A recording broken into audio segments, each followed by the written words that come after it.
Hampir 15 menit berselang, Dewa kembali ke rumah sakit. Di tangannya ada sebuah bingkisan berisi makanan.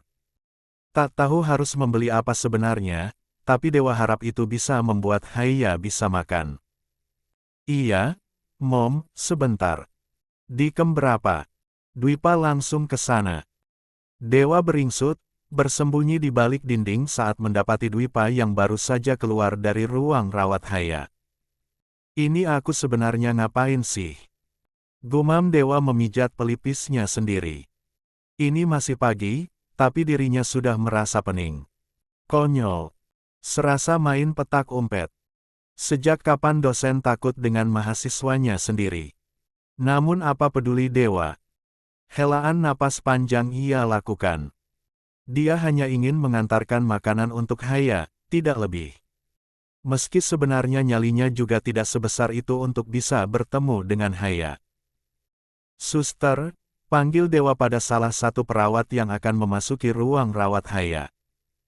Perawat tadi mengerjap pelan, mengerutkan kening. Seolah memandang Dewa dengan pandangan yang penuh tanya. Ini orang sebenarnya kenapa bolak-balik? Boleh minta tolong untuk berikan ini ke pasien Haya. Dia belum sarapan tadi, kan? Ujar Dewa.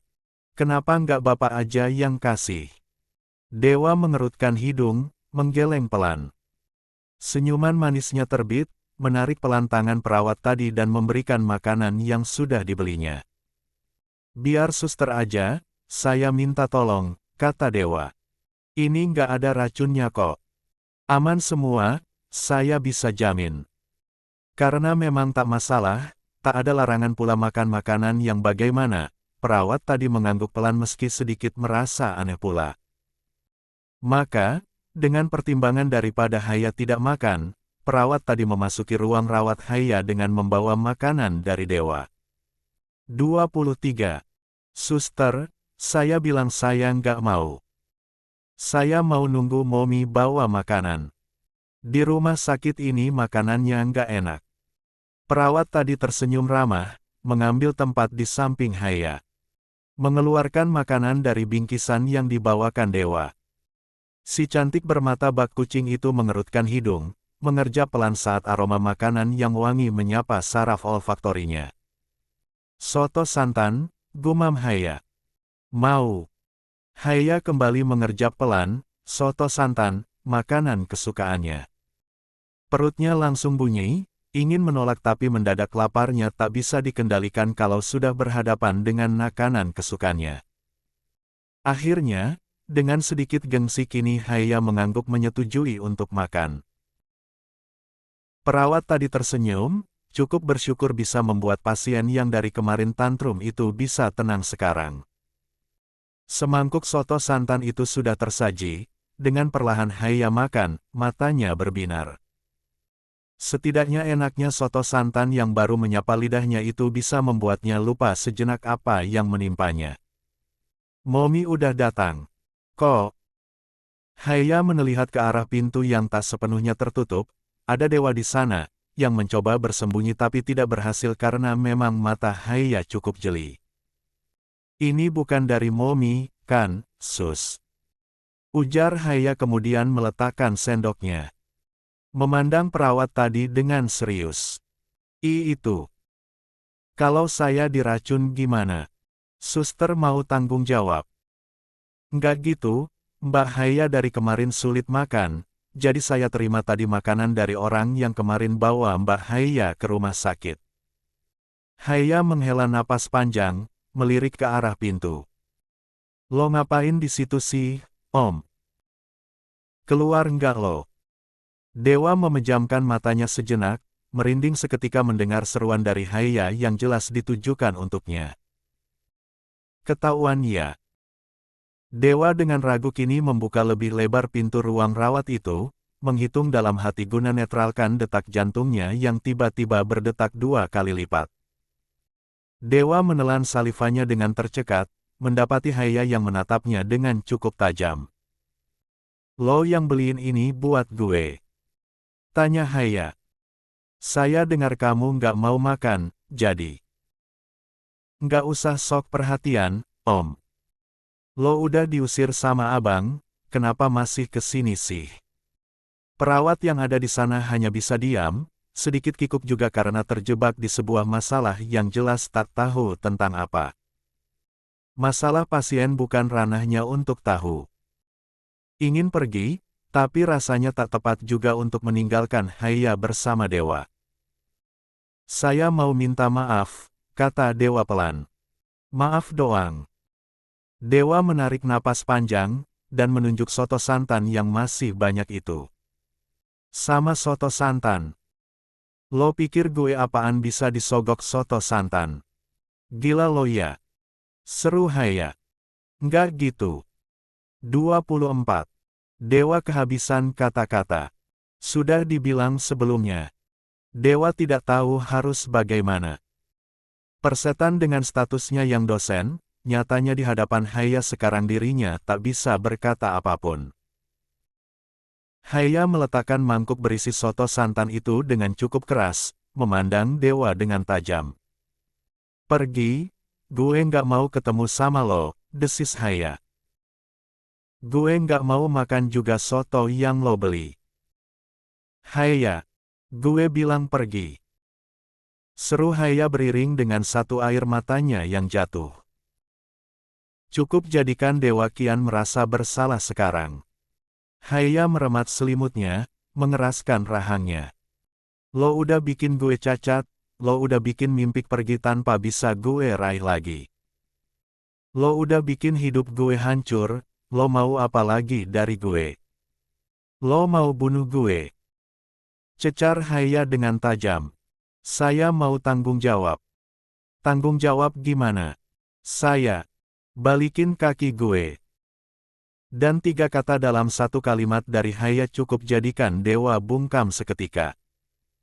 Jelas tidak bisa.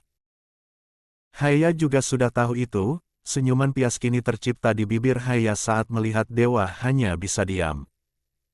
Nggak bisa, kan? Kata Haya pelan dengan senyuman. Jadi lo nggak perlu datang lagi, lo itu, saya memang nggak bisa balikin kaki kamu, tapi saya bisa jadi kaki untuk kamu. 25. Saya memang nggak bisa balikin kaki kamu, tapi saya bisa jadi kaki untuk kamu. Kalimat dari Dewa agaknya cukup membuat Haya kini tertegun. Tidak tahu harus bereaksi seperti apa, campur aduk rasanya. Pelan, begitu pelan Dewa menyahuti demikian, tapi cukup jadikan Haya sedikit tercubit.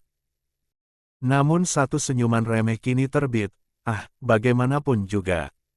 Enak banget lo ngomong gitu, Om, kata Haya. Lo tahu kalau pernikahan itu bukan hal yang sepele. Lo nikahi gue karena dalih tanggung jawab, karena kasihan, lo pikir gue mau. Dewa menunduk, mengangguk pelan. Saya paham itu, Haya. Ya kalau gitu, ya udah. Ngapain lo masih? Kalau bukan begitu bagaimana cara saya tanggung jawab? Dari kemarin saya dihantui rasa bersalah. Banyak tuntutan untuk tanggung jawab tapi saya nggak tahu harus bagaimana. Ini bukan luka kecil, saya tahu ini fatal. Haya menghela napas panjang, mengerjap pelan, coba untuk tahan air matanya untuk jatuh. Pantang dirinya terlihat lemah di hadapan Sankara Mahadewa. Pantang. Dia akan tunjukkan siapa lembayung Himalaya. Dia tetap gadis pemilik segala sekalipun sekarang belum mampu untuk berdiri. Kalaupun gue nikah sama lo, orang yang udah bikin gue cacat, gue nggak bakal bahagia, sengit Haya. Akan saya usahakan bahagiamu, Haya. Lo bakal muak sama gue. Gue orangnya manja. Saya bakal manjakan kamu. Haya meremat selimutnya. Gue suka belanja, gue suka foya-foya. Akan saya biayai sampai kamu puas foya-foya. Gue nggak bakalan puas. Gue bakal bikin lo miskin. Nggak masalah, silakan. Haya menengeraskan rahangnya memandang Dewa yang sudah mengangkat wajah memandangnya dengan tatapan yang entahlah. Haya tidak tahu bagaimana menggambarkannya, yang jelas Haya tidak suka dengan orang yang sialnya tampan ini. Gue cacat, lo bakal dapat cemooh punya istri cacat, kata Haya dengan bibir gemetar. Saya nggak peduli omongan orang, bukan mereka yang membuat saya hidup. Gue nggak bakal sudi ngomong sopan sama lo. Dewa tersenyum, manis, sangat manis. Kita lihat nanti, Haya. Tugas saya sebagai suami juga bakal jadi pembimbingmu. Haya mengerjap pelan, satu air matanya turun. Jantungnya berdegup kencang, jujur, dirinya kesal karena tidak menjumpai dewa yang kesal kepadanya. Kepalanya yang tadinya berisik soal pertanyaan. Bagaimana cita-citanya? Bagaimana masa depannya? Kini berganti menjadi. Bagaimana membuat orang ini jadi benci padanya? Dewa menarik napas panjang, mendekat dan menarik kursi. Duduk di samping ranjang rawat si cantik pemilik mata kucing itu. Haya. Gue nggak mau, kata Haya dengan penuh penekanan. Gue masih muda, gue nggak mau nikah sama om-om kayak lo. 26. Memang saya kelihatan tua banget apa? Haya diam, menyeka air matanya dengan kasar. Enggak sih, jawabnya dalam hati. Namun tetap saja, perbedaan umur mereka cukup jauh. Haya tidak bisa membayangkan bagaimana nanti hidupnya jika benar-benar berubah menjadi ibu-ibu rumah tangga. Bagaimana di umurnya yang masih 21 tahun ini sudah menimang anak. Bagaimana? Mungkin cuma ini yang bisa saya lakukan buat kamu, Haya. Saya nggak bakal maksa, saya nggak bakal batasi keinginan kamu. Validasi rasa kecewa, marah, dan bencimu terhadap saya, itu bisa saya maklumi, tutur dewa. Haya tersenyum miring, mengalihkan pandangannya. Tapi saya mohon, beri saya kesempatan untuk buktikan. Beri saya kesempatan untuk benar-benar tanggung jawab. Saya terima lahir batin semua kekuranganmu, saya terima lahir batin kebencianmu. Haya menggigit bibir bawahnya sendiri, tangannya makin erat meremat selimut, masih tidak ingin memandang dewa yang berkata dengan tulus yang begitu terasa itu. Jantungnya masih berdegup kencang, hatinya serasa sesak. Jauh di dalam sana, Haya tidak ingin menjebak siapapun dalam penderitaan yang sama. Hidup dengan orang cacat. Seberapa banyak jaminan mereka tetap menerima hingga akhir hayat? Lo nggak bakal bisa buat gue bahagia, lirih Haya. Lo bilang begitu karena lo merasa bersalah. Kalau rasa salah lo udah hilang karena gue maafin, lo bakal berubah benci sama gue karena lo punya istri cacat. Kalau rasa salah itu sudah kamu maafkan, dan saya bakal berubah jatuh cinta sama kamu, bagaimana? Haya menoleh, mengeraskan rahangnya. Lo tuh ya. Kesal Haya. Dasar om-om ganjen. Berhenti godain gue. Dewa mengerjap pelan. Saya nggak godain kamu. Lo. Haya menghentikan ucapannya sendiri, menarik napas panjang. Kembali menyeka dengan kasar air matanya. Wajahnya memerah menahan marah, tapi orang yang jadi alasannya marah justru memandangnya dengan tatapan yang seolah tak ada hal yang salah. Mau lo bicara begini ke gue, itu nggak bakalan guna. Abang aja marah sama lo, apalagi Dedi. Lo nggak bakal bisa yakinin Dedi. Jadi, percuma lo bicara kayak gini ke gue, Om. Dewa mengangguk pelan. Ya, mungkin setidaknya saya bakal terima pukulan lagi, lirih Dewa. Gue juga pengen pukul lo, sahut Haya. Silakan. Kalau memang itu buat kamu lega.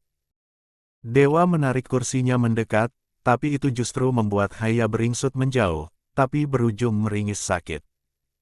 Instan, Dewa beranjak. Berikan tatapan khawatir. Kamu nggak apa-apa. Haya tepis tangan Dewa. Pergi.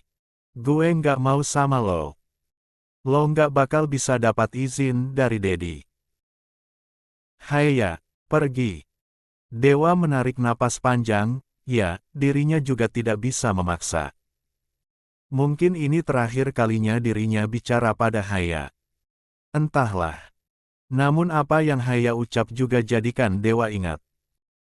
Dirinya belum bertemu dengan ayah dari Haya. Jelas, akan ada kekecewaan dan kemarahan yang Dewa terima. Namun dia bukan pengecut yang akan sembunyi dari kesalahan. Saya akan temui Dedi kamu. 27. Haya kembali menyeka jejak air matanya dengan kasar, memutus adu pandang dua netra yang berbeda warna. Itu terserah. Atlet bulu tangkis ganda campuran Indonesia, sekaligus anak dari Ketua Federasi PBSI, Lembayung Himalaya mengalami kecelakaan. Headline berita di mana-mana, memberitakan bagaimana kondisi Haya sekarang. Awak media juga cukup menyoroti apa yang terjadi, jelas saja. Atlet nasional, ranking 5 dunia sekaligus anak dari Ketua Federasi, siapa yang tak kenal. 2 hari di rumah sakit, jadikan Haya tak ingin keluar rasanya karena tidak ingin bertemu dengan awak media. Hari ini sang ayah akan pulang, cukup jadi hari yang dinanti Haya, ingin tumpahkan segala kesedihannya. Namun sebelum itu, kunjungan dari teman-teman pelatnasnya sekarang adalah sesuatu yang Haya nanti. Jadi, adek masih mau nunggu Yusya? Tanya Yumna pada Haya. Sebuah obrolan panjang, terkait omongan Dewa yang berniat menikahinya masih menjadi topik utama. Haya menolak, sangat menolak. Dirinya masih punya harapan lain. Yusya. Haya mengangguk pelan. Yusya hubungi abang, Mom. Dia tanya keadaan adek. Adek tahu dia khawatir, adek tahu dia orang baik. Kami memang ingin punya hubungan serius, tapi masih terkendala dengan capaian badminton, lirih Haya. Adek sudah bicara soal keadaan adek dengan Yusya. Haya menggeleng pelan. Adek sudah bilang kondisi adek, tapi Yusya belum ada jawaban. Apa nanti dia kesini? Haya tersenyum samar, dalam hati mengamini. Iya, dirinya sangat berharap bertemu Yusya hari ini. Partner badmintonnya, partnernya dari kecil menaklukkan Junior Championship. Haya tahu Yusya bukan orang yang main-main dengan segala langkah diambil dalam hidupnya. Bertahun-tahun berpasangan dengannya, Haya cukup paham bagaimana sifat dari anak pendiri lembaga kaligrafi Lazuardi tersebut. Momi bakal dukung semua keputusan adek. Momi bakal bicara sama Yusya nanti. Hati Haya menghangat, mengangguk samar. Setidaknya dirinya tahu tidak akan terjebak dengan pernikahan bersama Dewa, tinggal menunggu Yusya. Dengan erat Haya genggam ponsel Dwipa yang sengaja ditinggal untuk sang adik. Ponsel cadangan yang akhirnya jadi hak milik Haya karena ponsel Haya sudah dibanting jadi rongsokan. Haya, yang tadi ditemani oleh sang ibunda sembari disuapi apel kini atensinya tersita. Senyuman mereka saat melihat teman seperjuangannya datang. Namun berbeda dengan Haya yang tersenyum cerah karena kedatangan temannya, rekan sesama atlet badminton itu terlihat sendu melihat kondisi Haya. Yumna berdiri, memberikan ruang pada teman-teman atlet anaknya untuk mendekat. Biarkan mereka melepas rindu, biarkan mereka untuk tahu bagaimana kabar dari Haya. Ya Allah, Haya. Yang satu langsung mendekat, tangisnya pecah memeluk Haya. Ah, tak bisa disalahkan. Sebuah kabar buruk yang menimpa Haya memang cukup mengagetkan. Cindy, yang paling keras menangisnya melihat bagaimana kondisi Haya saat ini. Pemain XD kedua di pelatnas itu sesenggukan. Gue nggak tahu harus bilang apa, maaf Ge. Cindy tercekat dalam tangisnya, disusul Reva yang kini mengusap lembut bahu Cindy. Memang sebuah kabar. 28. Yang cukup menyesakkan. Namun Haya juga tidak bisa berkabung selamanya. Dirinya sudah lelah menangis, hatinya kosong. Ikhlas. Tidak juga. Haya hanya pantang terlihat lemah di depan orang lain. Senyuman terbit di wajah cantiknya, genggam tangan Cindy yang masih menangis sesenggukan. Yang lain datang juga, tapi nggak boleh masuk, lirih Reva. Banyak yang mau ketemu lo. Kalian bisa ke rumah nanti waktu gue pulang, jawab Haya. Cindy masih tertegun, masih belum alihkan pandangannya pada kaki Haya yang terbalut selimut. Lo nggak bisa main lagi, lirih Cindy memandang Haya. Gue masih nunggu final bareng lo di Olimpiade. Gue mau lihat Yusya lamar lo di sana. Haya tak menjawab, hanya tersenyum getir. Dilihatnya sang ibunda yang hanya diam, mengusap lembut kepala Haya. Sesak, jelas. Namun Haya Beng Haya, pantang terlihat lemah di depan orang meskipun hatinya terkoyak tak tersisa. Gimana kabar Yusya? Cicit Haya. Dia syok, kaget. Dia langsung cabut dari pelatnas, tapi sejak kemarin kami nggak dengar kabar dia di mana. Coach Fanny juga nggak bisa hubungi dia. Reva menuturkan dengan pelan, sesekali menyeka jejak air matanya sembari bercerita. Haya menarik napas panjang, mengangguk paham. Masih banyak kemungkinan, Haya juga tidak bisa menghubungi karena ponselnya yang dibanting. Pun baru hari ini bisa membalas pesan Yusya kemarin, tapi belum ada jawaban. Dia pasti datang nanti, dia pasangan lo, kata Reva menambahi. Meski bukan pasangan badminton lagi, karena gue juga nggak mungkin bisa main lagi bareng kalian. Haya menimpali.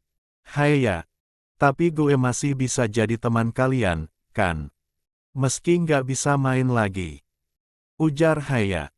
Dan Cindy kembali menangis hebat, peluk sahabatnya itu dengan erat.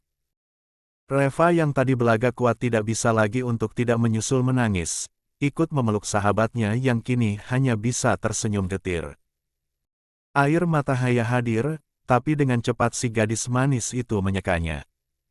Lo tetap jadi teman kami, Haya. Jangan ngomong begitu. Haya menggigit bibir bawahnya sendiri, menahan isakan saat mendengar Cindy yang histeris. Yumna di sana hanya membiarkan anaknya bersama dengan sahabatnya.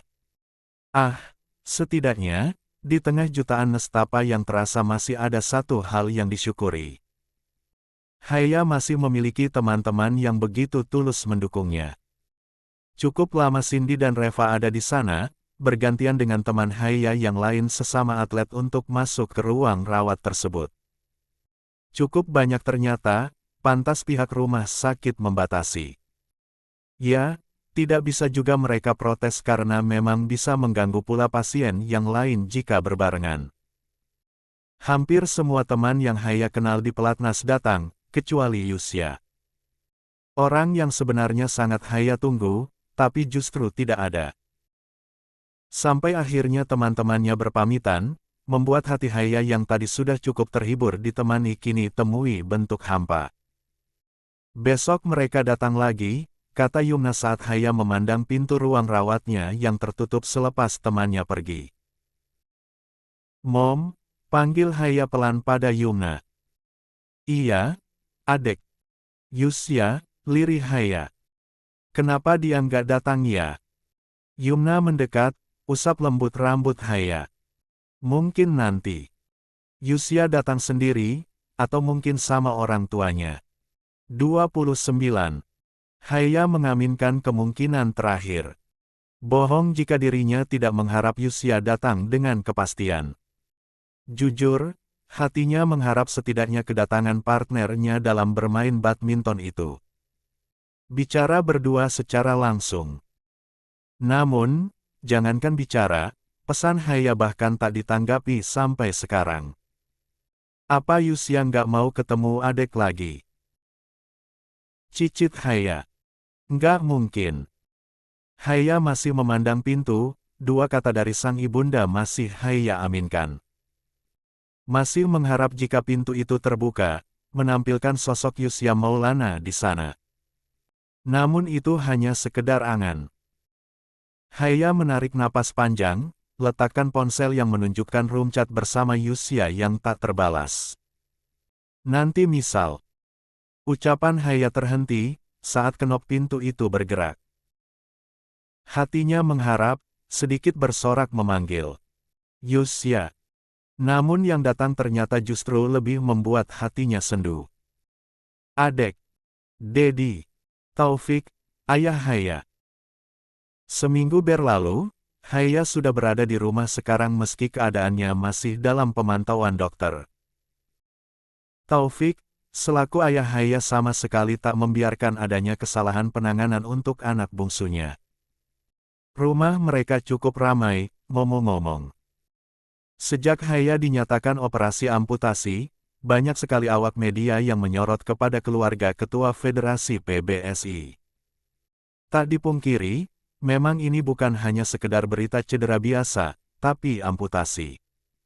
Dan selama itu pula, teman-teman Haya di pelatnas tak pernah absen untuk bergantian datang. Bahkan deretan pelatih juga staf PBSI juga datang. Haya mendapat banyak simpati dari rekan seperjuangan.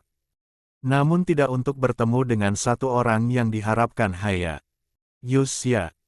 Bahkan tidak ada yang tahu Yusya di mana sekarang, termasuk teman-teman di pelatnas. Yusya mengundurkan diri dari PB Jaya Raya dan pelatnas. Itu kabar terakhir yang Haya dapat dari Reva hari ini. Haya hanya bisa diam, memandang kosong ke arah TV di ruang tamu, dirinya masih belum beranjak dari sana sejak teman-temannya datang. Duduk di kursi roda, dengan selimutnya yang masih menutupi kaki. Tidak benar-benar menonton acaranya, Haya hanya memandangnya dengan kosong. Yumna menarik napas panjang, mendapati anak bungsunya yang demikian, hatinya sesak pula. Adek. Yusya nggak mau ketemu sama adek, Mom. Itu yang dikatakan Haya. Ya, memang nggak bakalan ada yang mau sama adek. Siapa orang bodoh yang mau sama adek?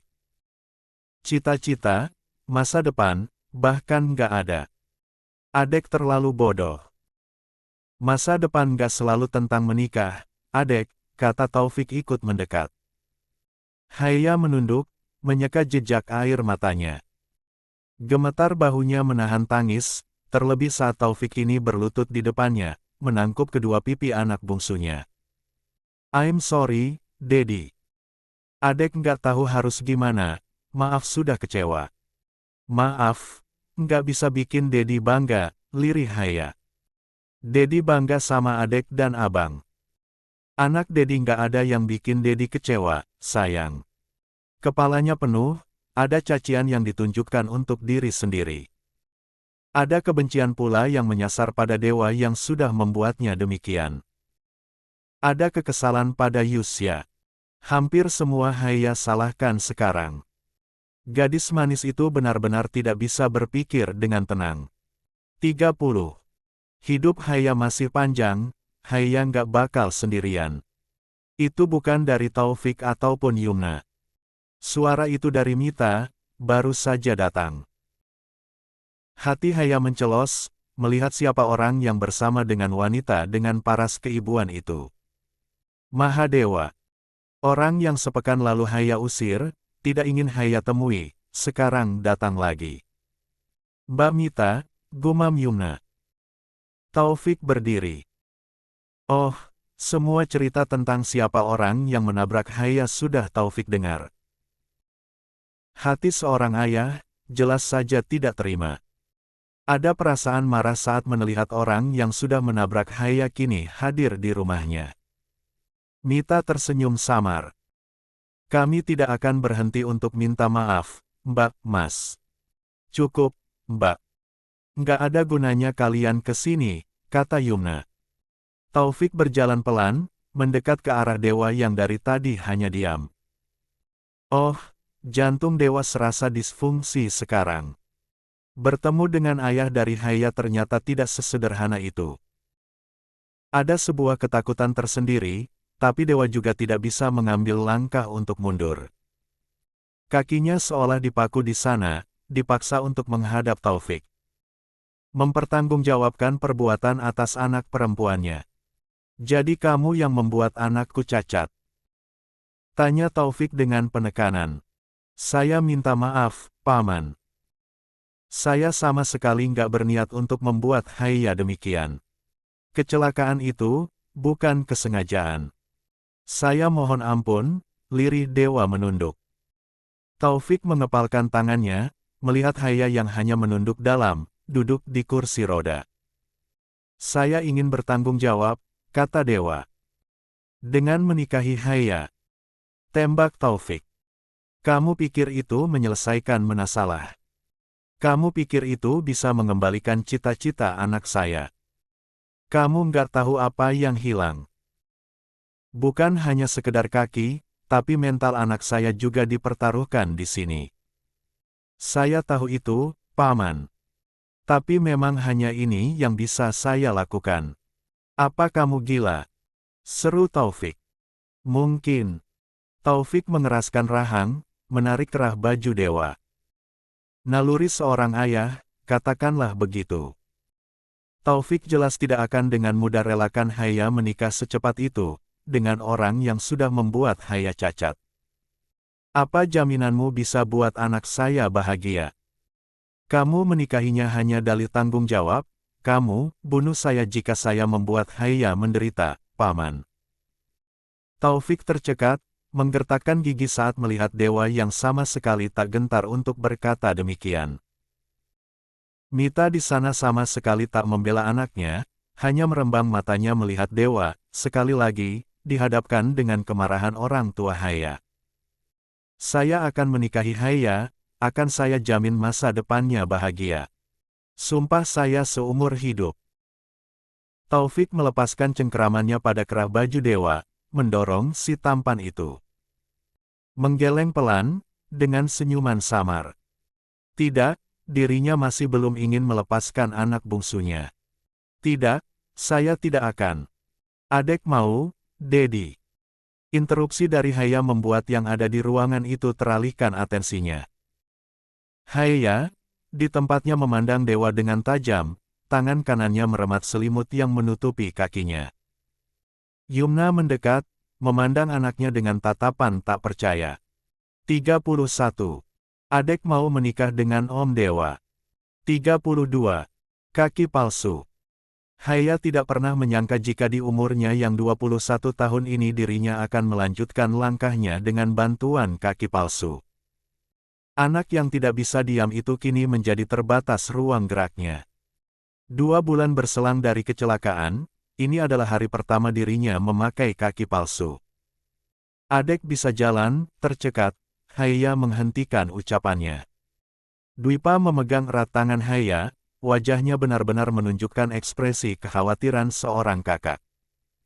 Belum hilang rasa bersalahnya, tidak bisa hilang juga sepertinya kekhawatirannya.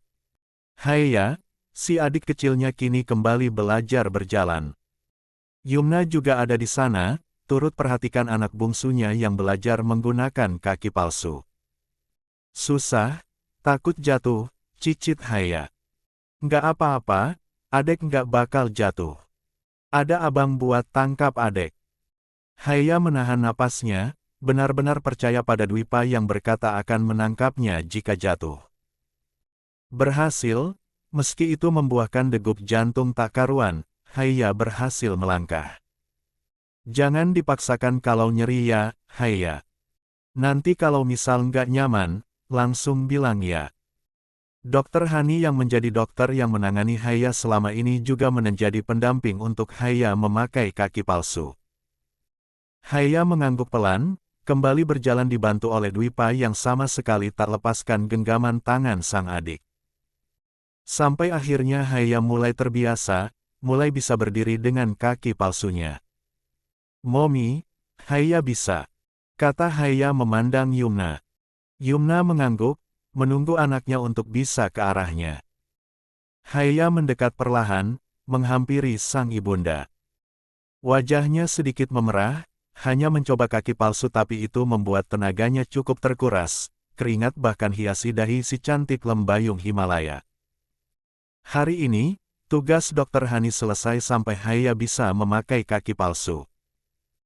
Dokter tersebut masih berpesan untuk segala hal tentang kendala yang dihadapi Haya, agar langsung dilaporkan dan langsung dibawa ke rumah sakit jika perlu. Namun terlihat dari senyuman Haya karena berhasil berjalan di ruang tengah rumahnya, nampaknya Dr. Hani tidak perlu khawatir sampai dirinya meninggalkan kediaman keluarga Lembayung. Alhamdulillah, nanti nggak perlu pakai tongkat di pernikahan adek, kata Yumna dengan senyuman. Namun ucapan Yumna itu justru melunturkan senyuman Haya. Ah, menikah ya? Haya masih belum percaya jika dirinya menikah lebih cepat dari rencana hidup yang sudah disusunnya beberapa waktu lalu. Dwipa sendiri hanya diam, melirik adiknya yang mencoba untuk tak peduli dengan apa yang dihadapi. Masih ada waktu, kalau memang adek mau batalin pernikahan itu, celetuk Dwipa. Jangan ngawur, Dwipa. Yumna menyahuti. Masih ada waktu sebelum benar-benar menyesal, Mom. Pernikahan itu bukan hal sederhana, adek juga masih muda.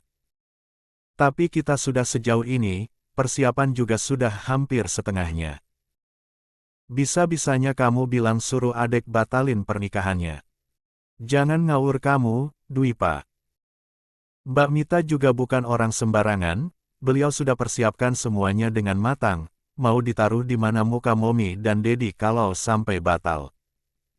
Penuturan panjang serius dari Yumna itu membuat Dwipa kini berdecak pelan. Memang dari awal ini cuma soal perjodohan Momi dan Bibi Mita aja, nggak ada yang perhatiin adek. Momi awalnya juga nggak mau adek menikah dalam waktu dekat. Ya tapi. 33. Haya menghela napas. Cukup. Seru Haya. Telinga Haya serasa berdenging mendengar bagaimana kakak dan juga sang ibu berdebat tentang pernikahannya. Oh, komedi. Bahkan Haya tak ambil pusing dengan apa yang akan dirinya lakukan. Yang mau menikah itu adek, kenapa abang yang protes? Ketus Haya pada Dwipa. Abang tahu kamu terpaksa, kata Dwipa menimpali. Haya tersenyum miring. Mau terpaksa atau enggak, itu enggak ada gunanya. Hidup adek udah berhenti, sekarang cuma tinggal ikutin alur aja. Adek, tapi mental. Haya menarik napas panjang, dengan susah payah kini dirinya berjalan ke arah Dwipa. Tidak ada lembayung Himalaya yang menangis, tidak ada sosok yang begitu lemah dengan pandangan kosong, yang ada kini sosok penuh ambisi dengan mata yang syarat dengan sebuah arti tapi Dwipa tidak tahu apa. Abang kira adek bakal jadi cewek lemah yang cuma bisa nangis. Abang kira adek bakal trauma hanya karena menikah dengan orang yang sudah membuat adek kayak gini. Tutur Haya dengan santai. Dwipa mengernyit samar tak menimpali, masih mencoba membaca apa sebenarnya maksud Haya. Dan sekian detik berikutnya senyuman miring kini terbit di bibir Haya. Adeknya abang nggak selemah itu, kata Haya. Ini bakal jadi ajang adek balas dendam. Adek pastikan dia bakal menderita. Adek, tegur Yumna. Apa-apaan kamu? Nggak ada kamu begitu. Kalau niatmu cuma mau buat Dewa menderita, lebih baik batalkan pernikahan kalian. Dewa itu orang baik. Haya tersenyum remeh, mengedikkan bahunya santai. Tak memedulikan apa yang dikatakan oleh sang ibunda. Pun Dwipa sendiri hanya diam mengerjap tak percaya melihat Haya yang demikian. Seolah mengonfirmasi. Lembayung Himalaya yang dulu memang sudah kembali. Batalkan aja, kata Haya. Toh yang bakal malu Momi sama Dedi. Undangan sudah disebar, kan? Haya. Haya tak menggubris.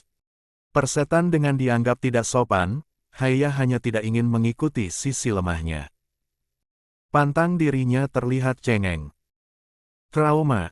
Haya akan menertawakan orang yang menganggapnya trauma. Haya bukan tipe orang yang syarat dengan trauma, dia perempuan yang lebih suka membuat kesialan pada orang yang mengusiknya. Menjadikan hidup Sankara Mahadewa berantakan. Adalah misi Haya sekarang. Lain Haya yang tengah belajar berjalan dan juga menyusun apa yang akan dilakukan setelah pernikahan, Dewa baru saja selesai menyelesaikan tugasnya.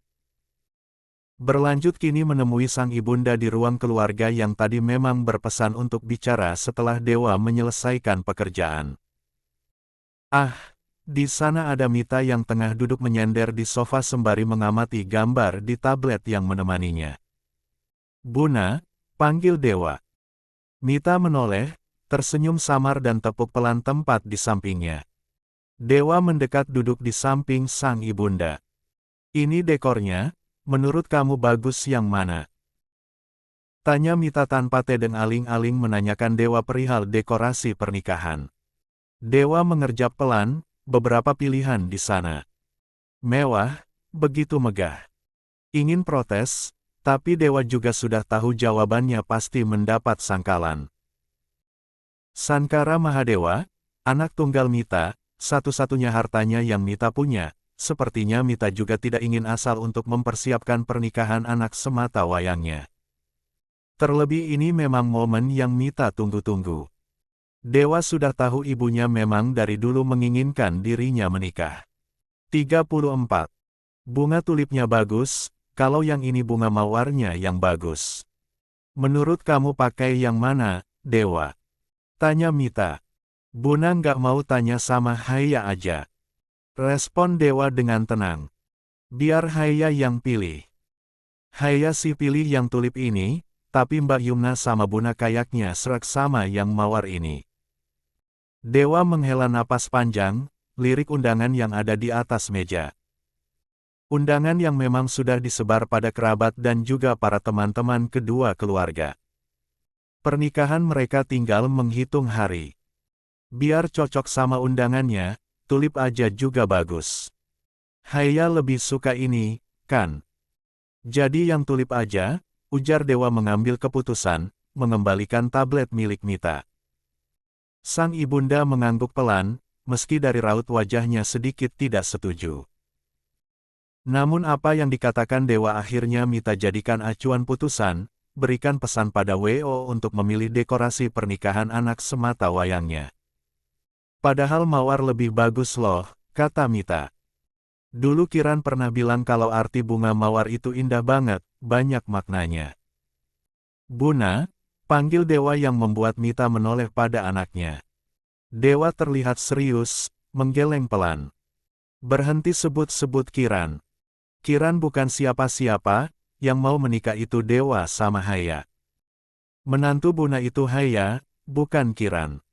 Mita terlihat sedikit terkesiap. Tanpa sadar ternyata menyebut Kiran. Ah, mau dikata apa, Kiran memang sudah begitu lama menjalin hubungan dengan Dewa. Pun sebenarnya Mita juga sangat suka pada gadis cantik tersebut. Namun karena ketidakpastian Kiran membuat Mita juga kesal. Maaf, Dewa. Buna nggak bermaksud. Jangan diulangi lagi ya. Bantu Dewa, Buna. Dewa nggak mau buat Haya merasa dinikahi hanya karena tanggung jawab dan kasihan. Tolong terima Haya sebaik-baiknya. Buna memperlakukan Dewa sebagai anak Buna. Mita menghela napas panjang, meletakkan tabletnya dan menggenggam kedua tangan anak tunggalnya. Jujur, melihat Dewa akhir-akhir ini membuat Mita merasa sedikit miris. Tidak mudah, Mita juga tahu Dewa tertekan. Sedewasa apapun anaknya, sebuah hal yang mendadak itu memang tidak nyaman dijalani. Namun Mita bisa apa? Semua sudah diterima, pun Dewa adalah orang yang tidak pernah ingkari kata-katanya. Dewa mau janji sama Buna? Tanya Mita. Janji untuk bahagia selalu ya. Dewa tersenyum, anggukan pelan Dewa lakukan sebelum Mita kini memeluknya. Bimbing istrimu nanti, Dewa. Buna yakin kamu bisa jadi imam yang baik. Haya anak yang manis, Buna yakin kamu bisa membimbing Haya. Hari-hari berlalu, dan kini adalah tiba di mana waktu Haya dan Dewa menikah.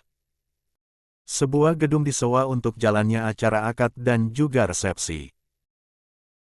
Cukup megah, mengingat yang mempunyai hajat adalah ketua Federasi PBSI, dan juga pemilik sanggar seni cukup besar. Modern, tapi tidak meninggalkan kesan tradisionalnya. Yang hadir juga bukan hanya 1-2 orang dari kerabat dekat. Mita benar-benar mewujudkan wedding dream yang cukup megah untuk anak semnata wayangnya. Ya Allah, lirih Dewa mengerja pelan. Dia tidak pernah segugup ini seumur hidupnya. Mungkin tingkatan paling gugup dalam hidup Dewa adalah saat dirinya bertemu dengan rektor untuk menyampaikan aspirasi dari mahasiswanya, berujung hampir Dewa. 35. Ditegur dan dikeluarkan dari kampus. Namun kali ini rasanya 1000 kali lipat dari itu. Yang tenang, lirih Mita menggenggam tangan anak semata wayangnya. Begitu dingin tangan Dewa, buat Mita kini mengusap telapak tangan anaknya berulang, guna berikan rasa tenang. Berkali-kali ucapkan kata penenang untuk Dewa. Sederet acara sudah dilaksanakan, mulai dari pembuka hingga pembacaan Al-Quran. Sedang kini, adalah waktu yang paling membuat Dewa hampir kehilangan fungsi jantungnya. Dewa digandeng Mita untuk menuju tempat yang sudah disediakan. Jantung si dosen tampan tersebut hampir tak terkendali saat Taufik juga duduk di sana. Allahu Rabbi, lirih Dewa berulang. Merayu Sang Maha Cinta untuk tenangkan hatinya. Seseorang yang Dewa tahu adalah seorang penghulu, kini memimpin jalannya akad. Beberapa kalimat penenang dan juga nasihat Dewa dapatkan. Sedikit membuat hati Dewa sedikit hangat, pun saat melihat beberapa barang yang kini terlihat cantik berada di meja pemisah antara dirinya dan juga Taufik. Barang yang menjadi kesepakatan kedua belah pihak keluarga. Silakan, kata penghulu tadi mempersilakan Taufik. Taufik memandang Dewa, cukup jadikan Dewa merasa bak berhadapan dengan orang paling penting di dunia. Bismillahirrahmanirrahim, gumam Taufik mengulurkan tangan untuk menyalami Dewa. Dewa kembali menyebut nama Sang Maha Cinta sebelum kini dengan tenang menyambut uluran tangan Taufik. Hening seketika, menunggu akad yang akan diamini oleh malaikat. Sankara Mahadewa, aku nikahkan engkau dengan anakku, Lembayung Himalaya binti Lembayung Taufik dengan mahar seperangkat alat sholat dan emas perhiasan 20 gram, dibayar tunai. Saya terima nikahnya Lembayung Himalaya binti Lembayung Taufik dengan mahar yang disebutkan dibayar tunai. Lantang, satu tarikan napas, Dewa jawab dengan lancar sembari sedikit hentakan salaman erat dengan Taufik. Jantungnya berdegup tak karuan, saat Taufik ini menoleh pada penghulu dan para saksi. Bagaimana para saksi? Sah. Suara lantang para saksi itu kini membuat Dewa menghela napas lega. Salaman terlepas. Alhamdulillah. Barakallahu laka, wa baraka alaika, wa jama'a bainakuma fi khair. Ucapan syukur terlantun pada tiap-tiap yang hadir. Ada kelegaan luar biasa saat Dewa menyelesaikan akadnya. Pun juga terjadi kelegaan di hati Haya yang menunggu di tempatnya. Haya memejamkan matanya sesaat. Jantungnya juga berdegup kencang, hatinya menghangat mendengar bagaimana lantangnya suara dari Dewa menjadikannya istri. Ayo, sayang. Yumna kini membantu anaknya yang sudah berbalut gaun putih tulang itu berdiri dari tempat duduknya. Riasan yang dikenakan Haya cukup membuat pangling, mengingat hari-harinya sebagai atlet sama sekali tak pernah memakai makeup yang bagaimana. Di depan pintu, Haya disambut Dwipa, sang kakak itu menggandeng sang adik yang masih belum terlalu terbiasa untuk berjalan dengan kaki palsu tersebut menuju ke tempat Dewa. Abang, lirih Haya memandang Dwipa. Dwipa tersenyum, seka satu titik air mata Haya yang sempat jatuh. Ayo, abang antar. 36. Haya menarik napas panjang, kembali dengan erat berpegangan pada Dwipa yang kini mengantarnya dengan pelan menuju Dewa. Semua tertuju pada Haya, si ratu sehari. Sorot kamera, ponsel yang hadir juga turut menyumbang Haya yang sedikit tremor semakin tremor. Masya Allah cantiknya. Puji dan juga ucapan kagum terdengar dari orang-orang yang melihat. Cindy dan Reva juga hadir sebagai bridesmaid yang sudah siap di belakang Haya untuk mengurus segala keperluan sahabatnya tersebut. Atlet-atlet lain juga datang, petinggi PBSI juga hadir. Kolega dewa dan para mahasiswanya juga turut hadiri presensi. Allah, lirih dewa. Jantungnya masih belum bisa berdetak dengan normal, tapi ini sudah lebih baik dibanding tadi. Dewa berdiri, mengulurkan tangan untuk membuat Haya mendekat padanya. Ragu, tapi Haya ulurkan tangannya, perlahan mendekat pada dewa suaminya. Netra keduanya bersirobok, dewa tersenyum manis, dan Haya masih mematung. Matanya terlihat memandang dewa dengan rembangan air mata, dewa menyekat sudut mata Haya yang hampir menitikkan air mata. Perlahan, Haya kini cium punggung tangan dewa. Setelahnya, dewa kini menyentuh puncak kepala Haya, dengan satu tangannya kini terangkat berdoa. Allahumma inni as'aluka min khairiha wa khairima jabal taha, alaih. Wa auzubika min syariha wa syarima jabal taha, alaih. Haya memejamkan matanya sejenak, dalam hatinya berdesir, ikut mengamini doa dari sang suami. Ada tenang yang menghampiri, meski air matanya tak ingin absen meski Haya tahan setengah mati. Berakhirnya doa, membuat Haya membuka mata, sedikit berjengit saat dewa kini angkat lembut dagu Haya untuk membawanya kembali beradu pandang dengannya. Tidak ada ucapan berarti, hanya senyuman dan anggukan pelan dari dewa seolah mengatakan Haya untuk kuat dan menjalani hidup baru. Sederet jalannya acara nasihat singkat kini mereka dengar dari penghulu, sebelum akhirnya kini dipersilakan menuju singgasana Raja dan Ratu sehari. Bisa. Sedikit kesulitan, Haya benar-benar belum terbiasa dengan kaki palsunya. Hampir menangis karena sekarang atensi tertuju padanya karena begitu lama berjalan. Susah, sakit. Ucapan Haya terhenti saat dewa beringsut, mengangkatnya. Spontan, Haya peluk leher dewa. Detak jantungnya yang sudah mulai tenang kini kembali berdetak cepat. Dewa tersenyum manis, dan berucap pelan. Saya yang bakal jadi kaki kamu, janji saya seumur hidup, Haya. Jangan tanyakan bagaimana kondisi Haya kali ini, wajahnya begitu merah.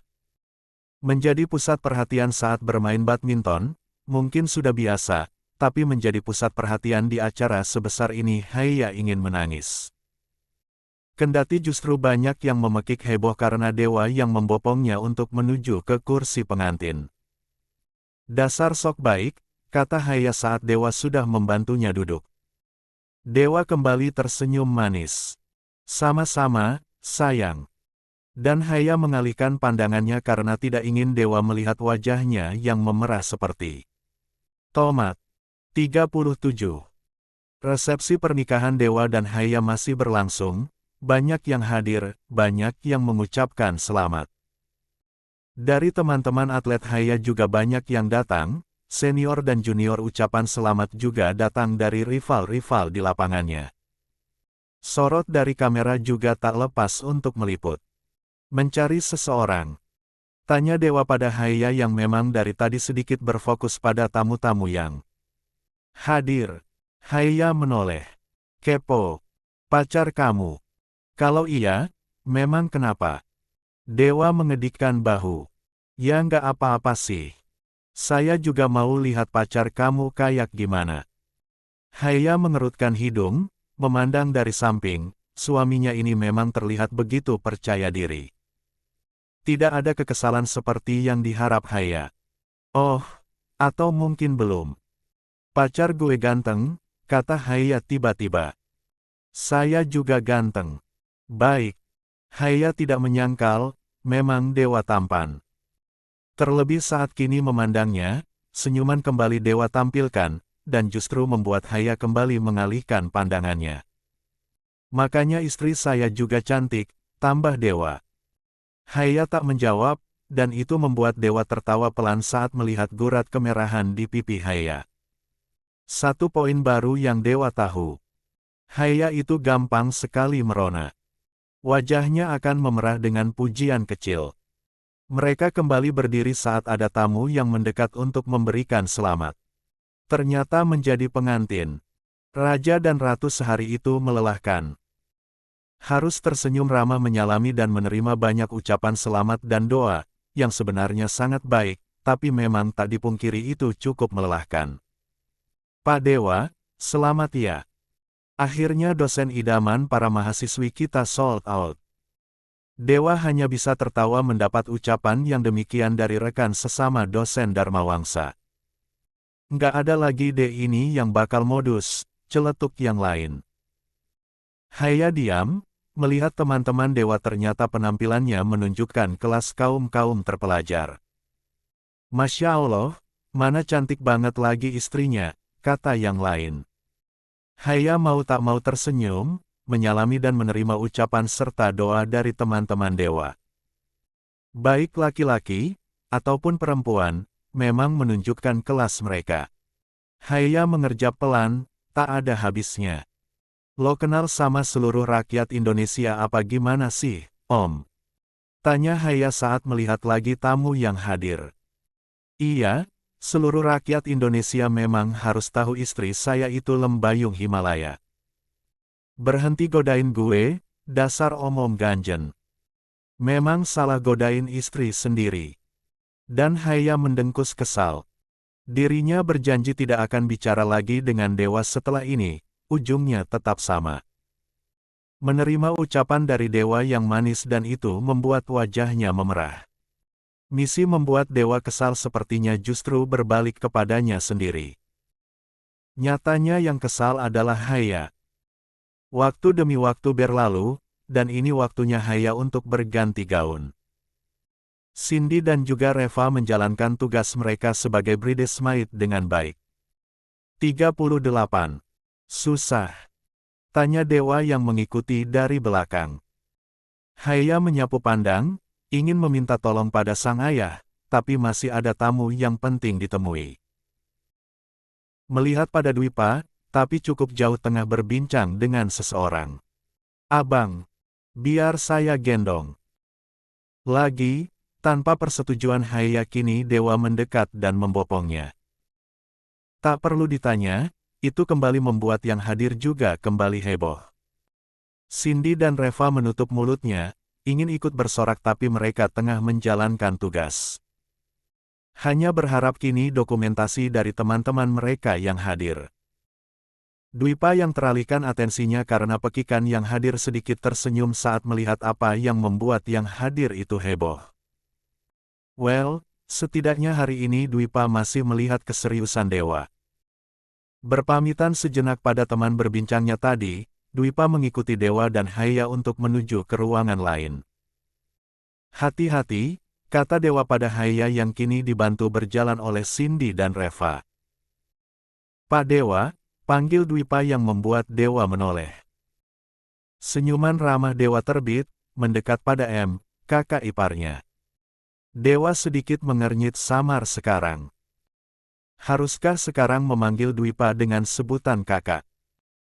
Sedikit aneh, tapi memang status mereka sekarang demikian. Iya, kakak ipar. Dwipa berdecak pelan. Jangan pakai panggilan itu, gue nggak suka. Lagian aneh banget, dosen sendiri jadi adik ipar gue, kata Dwipa mendumel pada akhir kalimatnya. Dewa tak protes, mengangguk dan hanya menyetujui.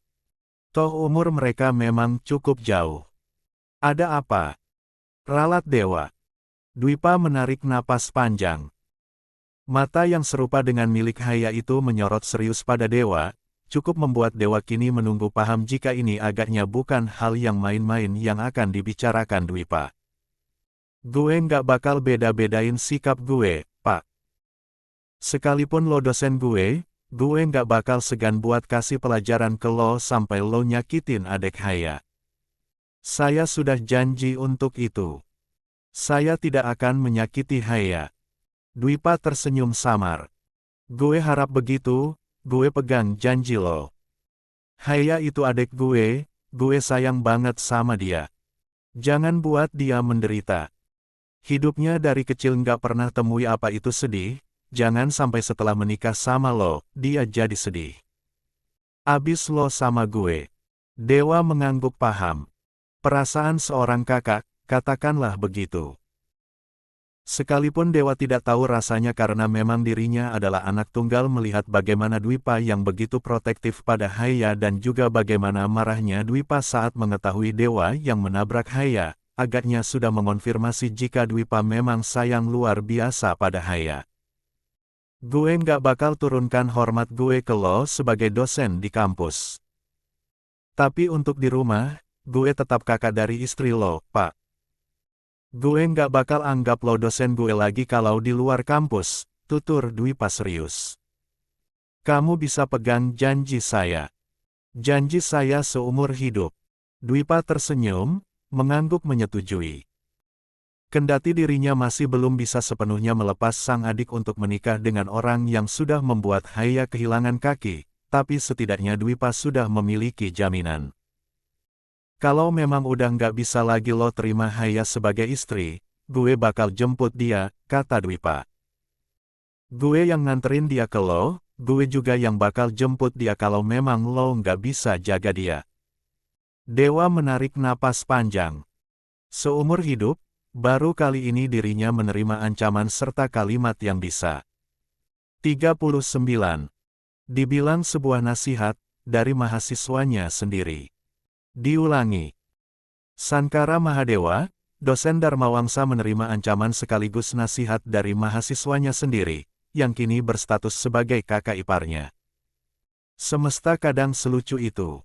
Dwipa, kata Dewa pelan. Kamu nggak perlu khawatir soal itu. Nggak perlu pula kamu jemput Haya. Yang punya kuasa, yang punya hak penuh atas Haya, adalah saya.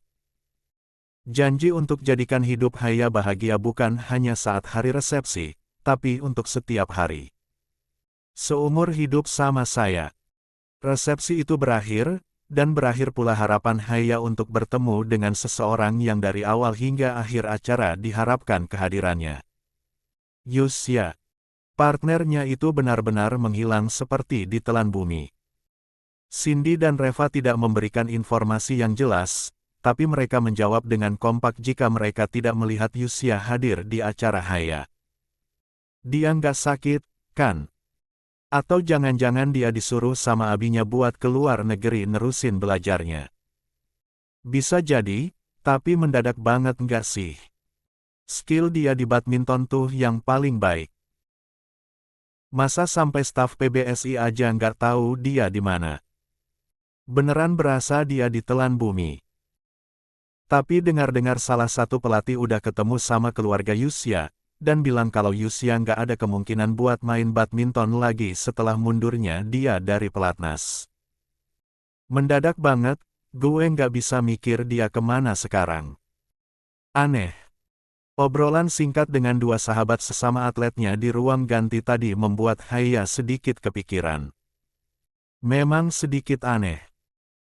Tidak ada yang bisa menghubungi, tidak ada yang diberi kabar, kecuali pengunduran diri dari Yusya yang alasannya disembunyikan oleh para staf PBSI. Haya, tegur Mita pada menantunya. Lamunan Haya buyar. Ah, dirinya akan diboyong ke rumah sang mertua sekarang. Hidup barunya benar-benar akan dimulai. Kemarin-kemarin terasa begitu santai, tidak masalah, dan begitu semangat mengingat bagaimana Haya memiliki misi tersendiri untuk membuat hidup Dewa berantakan. Namun saat resepsi ini selesai, dan fakta jika dirinya akan langsung ikut ke rumah Dewa, membuat Haya melau juga. Baik-baik ya, sayang, kata Taufik mencium pipi kanan kiri anak bungsunya. Haya tersenyum, memeluk sang ayah dengan erat, sebelum kini beralih pada sang ibunda. Pesan dan juga nasihat khas seorang ibu, kini Haya terima dari Yumna. Tangisnya hadir, tapi Yumna seka air mata anak bungsunya. Terakhir, pamit pada sang kakak. Adek tetap jadi sayangnya abang, kata Dwipa mengusap lembut kepala Haya kemudian rengkuh adiknya dalam pelukan. Abang gak bakal jauh dari adek, kan? Haya mendongak memandang Dwipa. Dwipa menggeleng pelan. Nggak bakal. Adek selalu kabari abang bakal selalu ada buat adek. Ikatan persaudaraan itu memang terasa begitu kental. Kendati sebenarnya sejak kecil pertengkaran sering kali mewarnai kehidupan lembayung Himalaya dan lembayung Dwipantara. Namun untuk orang yang berdiri paling depan untuk Haya saat ada yang mengganggu, adalah Dwipa. Kehangatan keluarga lembayung itu mengiringi Haya yang kini menerima uluran tangan dewa yang juga selesai berpamitan dan meminta izin pada keluarga Haya. Dengan hati-hati dewa membantu Haya untuk memasuki mobil pengantin tersebut. Hidup baru Haya siap untuk hadapi. Perjalanan itu terasa lama, lelah karena seharian menerima tamu, membuat Haya tertidur pula dalam perjalanan. Yang tadinya enggan untuk jadikan bahu dewa sebagai sandaran, kini tak sengaja menjadi tempat ternyaman untuk Haya yang tertidur. Manis banget mantu Buna, kata Mita yang melihat menantunya tertidur. 40. Dewa hanya tersenyum, membiarkan Haya tertidur di pundaknya. Satu helaan napas dewa lakukan, pandang kosong ke arah jalanan malam. Pikirannya serasa bercabang. Ada perasaan lega, tapi ada pula terasa berat, pun ada jauh yang berkelana.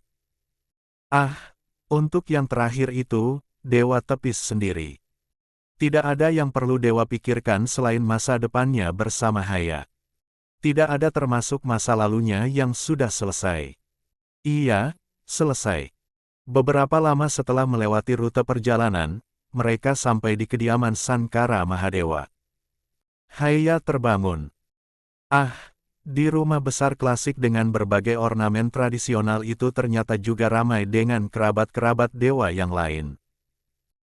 Namun ini sudah larut malam, dewa tidak membiarkan Haya menuruti untuk kembali menemui dan juga meladeni mereka-mereka yang masih ingin menelek karena ada acara. Istirahat, kata dewa menutup pintu kamarnya. Haya mengerjap pelan, senyuman samar tercipta di bibirnya. Dia suka dengan kamar besar milik dewa, terutama aromanya aroma kayu-kayuan, teh dan buku. Klasik, penuh dengan ornamen kejawen dan juga beragam buku di sudut ruang. Lo juga tidur di sini? Tanya Haya saat melihat dewa membuka lemarinya. Yang ditanya menoleh. Ini, kan kamar saya. Wajar kalau saya tidur di sini, kan? Haya memberengut. Dia tidak siap jika harus tidur bersama. Dewa mengernyit samar, memandang istrinya yang mundur selangkah menjauh dari tempat tidur. Gue nggak mau tidur sama lo, kata Haya. Terus mau tidur di mana? Haya melihat bat sofa dekat dengan meja kerja dewa. Menunjuknya. Dewa tersenyum miring, melangkah mendekat pada Haya yang kini mundur menghindarinya. Kita suami istri, kamu istri saya, ingat. Kenapa harus tidur terpisah? Tanya dewa. Ya pokoknya gue nggak mau. Ucapan Haya terhenti, saat langkahnya sendiri terhenti karena rasa sakit di kakinya terasa. Hampir terhuyung, tapi dewa kini menariknya, menghapus jarak antara keduanya. Haya mengerjap, menahan napas saat hidung mereka hampir bersentuhan. Bukannya ini malam pertama kita? Bisik dewa. Haya meremat ke meja dewa, lidahnya keluh. Dewa yang manis kini hilang, ekspresinya ternyata bisa mengintimidasi jika mau. Haya menggeleng pelan. Pokoknya gue nggak mau, cicit Haya. Dosa. Haya kembali mengerjap pelan, rematan di kemeja dewa makin kuat. Sedetik, 2 detik, hingga 5 detik berselang Haya hanya diam, dan tawa dewa pecah pada akhirnya. Melepas rengkuhannya pada pinggang ramping Haya, menjauh. Kamu bisa tidur di kasur, saya yang tidur di sofa. Saya memang mau ambil selimut kok, kata dewa sembari kembali ke lemari besar yang tadi ia buka. Benar, dewa mengambil selimut tebal di sana, membawanya ke bat sofa yang ada di dekat meja kerjanya. Ekspresi dan senyuman manis Sankara Mahadewa kembali, memberikan kode pada Haya untuk beristirahat di kasur. Istirahat, kata dewa kemudian kembali menuju pintu. Om mau kemana? Mau ketemu keluarga di depan sebentar. Kamu tidur aja. Pasti capek kan? 41. Emang lo nggak capek? Masih belum. Saya masih bisa hadapi semua sikap aneh kamu yang lain. Haiya berdecih pelan. Lo nggak bakal kuat. Kita lihat nanti, kamu atau saya yang bakal nyerah.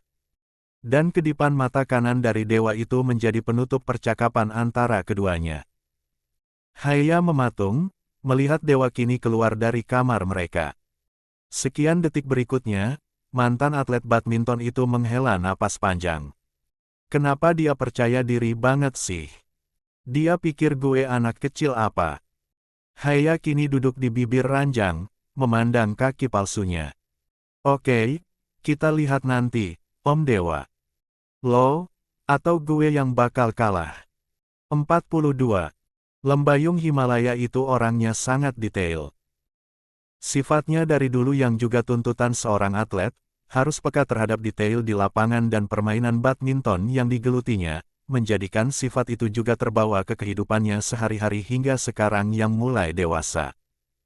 Pun sekarang dirinya tengah mengamati tempat tinggal barunya. Detail dari kamar khas wangi klasik kayu-kayu, teh dan juga buku itu Haiya sukai. Pengharum ruangannya juga tercium segar, tapi masih belum mengalahkan semerbak aroma menenangkan yang tadi. Terlebih subuh hari, rasanya bercampur kian menenangkan dengan aroma pandan saat dewa buka jendela kamar mereka. Hari ini mau jalan-jalan. Tawar dewa pada Haiya yang masih di tempat tidur. Baru bangun, ngomong-ngomong, dan di tempatnya dewa sudah terjaga dengan memangku laptopnya. Oh, orang sibuk dumel Haiya. Dewa semalam benar-benar tidur di bed sofa kamar mereka. Entah kapan masuk kamar, entah kapan dewa bangun, Haiya tidak tahu. Lo bukannya ke kampus. Dewa menggeleng pelan, membereskan laptopnya yang ada di bed sofa dan meletakkannya di meja kerjanya. Masih ada jatah libur, besok baru ke kampus, jawab dewa. Haiya tak menanggapi, tak peduli juga. Si cantik pemilik mata kucing itu masih mengerjap pelan mengamati ornamen-ornamen di kamar barunya. Sedikit tak percaya jika dirinya bisa tidur dengan nyenyak tanpa drama padahal ini tempat baru. Nyaman. Katakanlah begitu.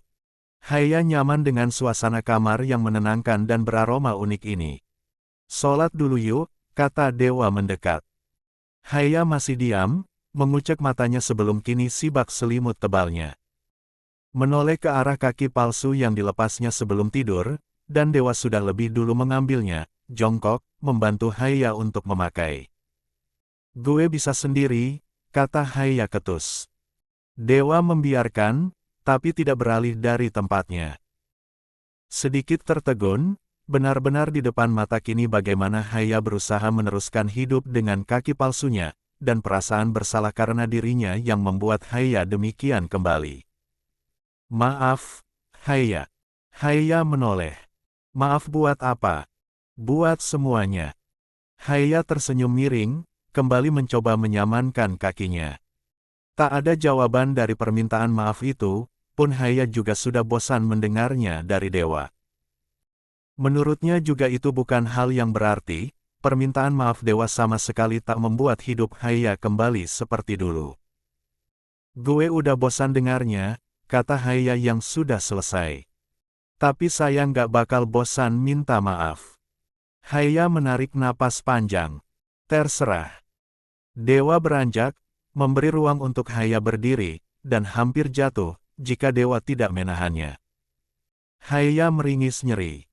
Butuh waktu memang untuk penyesuaian, terlebih ini adalah pagi hari. Mau tak mau akhirnya langkahnya kini dengan bantuan dewa sebagai tumpuan. Sakit, keluh Haiya. Mau dilepas dulu. 43. Haiya menggeleng pelan. Nggak bakal terbiasa kalau nggak dipaksain. Nggak gitu dong, kalau sakit jangan dipaksa. Kita ke dokter nanti, coba diperiksakan.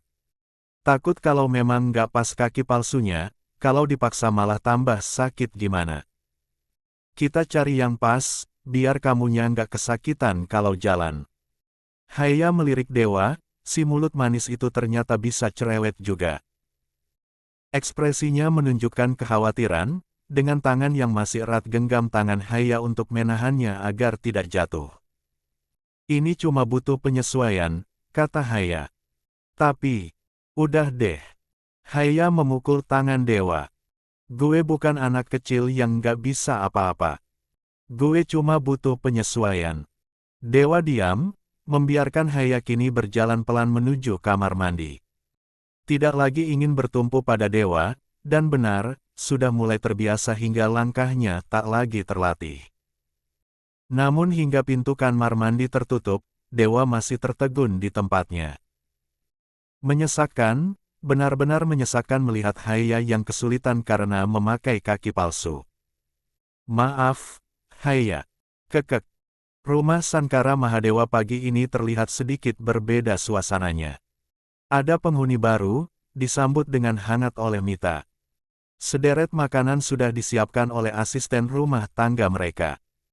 Semakin menjelajah rumah suaminya, membuat Haya tahu jika rumah dewa ini memang bukan rumah yang sembarangan. Ada banyak ornamen-ornamen kejawen yang membuatnya tertarik. Buna mau ke sanggar hari ini, ada kunjungan penting dari orang museum soalnya, ujar Mita sembari mengambilkan nasi untuk Haya yang tadi ditolak, tapi Mita tak peduli dan tetap mengambilkan nasi untuk menantunya. Orang museum. Sanggar seni milik Buna isinya fosil. Celetuk Haya. Mita mengerjap, kemudian tertawa. Ya nggak fosil juga, Haya. Di museum kan juga bukan fosil aja isinya. Gimana kalau Haya ikut Buna? Biar tahu.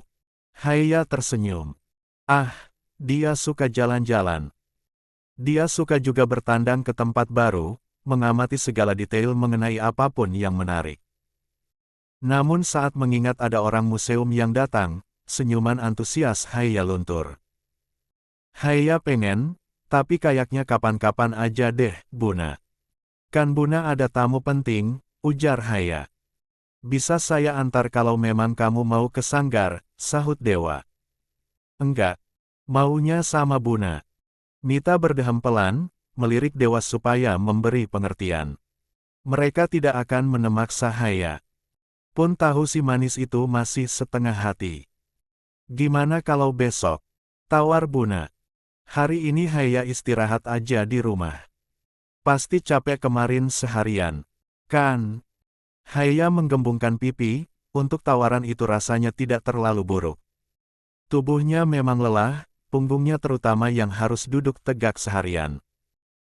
Baiklah, Haya itu mantan atlet badminton yang fisiknya sudah terlatih untuk selalu bugar, beberapa bulan tak melakukan pemanasan dan juga olahraga seperti biasa dirinya latihan, itu membuatnya juga sedikit berbeda saat menjadi atlet dulu.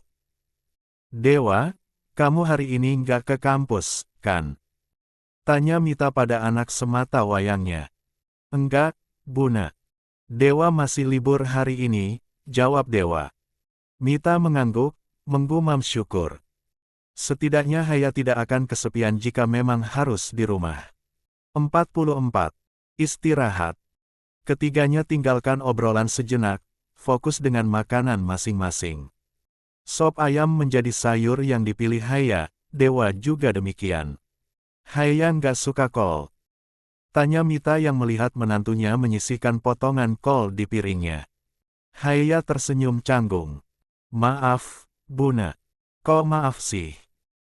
Nggak apa-apa dong, biar Buna tahu juga mantu Buna ini sukanya apa, nggak sukanya apa. Sini, biar Buna ambilkan yang nggak ada kolnya. Nggak perlu, Buna. Nggak apa-apa, Dewa juga nggak suka kol. Tuh lihat aja, dia juga sama aja nggak doyan sama kol. Haya melirik piring Dewa, benar, tidak ada kol di sana. Sama sepertinya yang lebih suka mengambil wortel banyak-banyak. Jodoh nggak bakal kemana, iya kan? Dan celetukan Mita hanya mendapat senyuman samar dari Dewa. Sedang Haya. Ah, si manis itu menentang mentah-mentah perkara jodoh. Haya masih belum menerima. Menikah bukan berarti berjodoh. Keyakinan itu Haya tetap pegang teguh, karena hatinya masih begitu tertutup untuk siapapun sekarang. Termasuk Dewa meskipun sikapnya memang bisa manis luar biasa. Sarapan bersama dengan Haya sebagai anggota baru keluarga, cukup berlangsung dengan hangat. Mita sama sekali tak kehabisan bahan untuk mengobrol, pun itu membuat Haya sendiri tidak canggung. Ya, setidaknya, Haya masih menganggap ada teman ngobrol seru. Mertuanya lebih mengasyikan dibanding suaminya itu yang dipikirkan Haya. Sampai akhirnya Mita pergi ke sanggar, Haya menjadi sedikit hampa. Hari ini dirinya masih ada tugas untuk membereskan baju-baju serta barang-barang bawaannya. Sedang di kamar, sudah ada Dewa yang tengah menata buku dan di meja kerjanya sudah ada laptop yang menyala. "Buna orangnya asik," kata Haya. "Kenapa lo ngebosenin?" Dewa menoleh. Alis kanannya terangkat. "Gimana maksudnya?"